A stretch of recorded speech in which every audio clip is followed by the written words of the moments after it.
Hello there, good day, welcome back. And today video I want to show you about electric iron.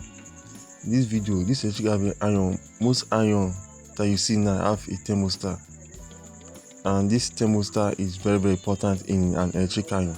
Look at this thermostat, you have a biometric street, so that if the iron hot more than what is might expected, it make the iron to off. So most of it thermostat, it control the iron completely, so that the iron will not get overheated, so it will not burn any cloth. Look at that control the thermostat. You have a contact strip, so that wherever the iron have overheat, it will switch off the iron completely. So if you want to repair an electric iron, we check the thermostat, the fuse and the element.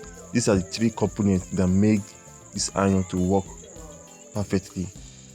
So now I'm just showing you how iron works. You understand? And you have an LED bulbs.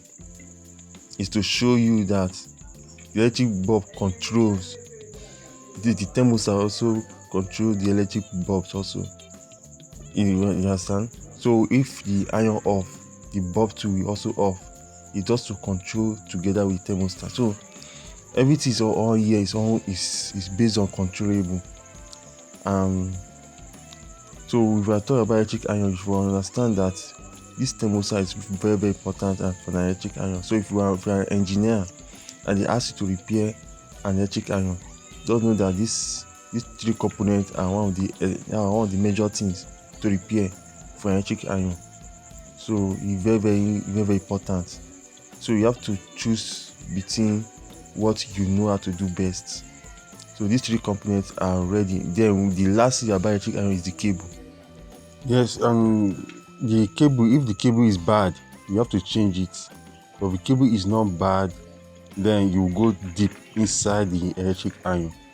So this is what you do to make an electric iron work back again. Thanks for watching. If you love my video, thank you so much.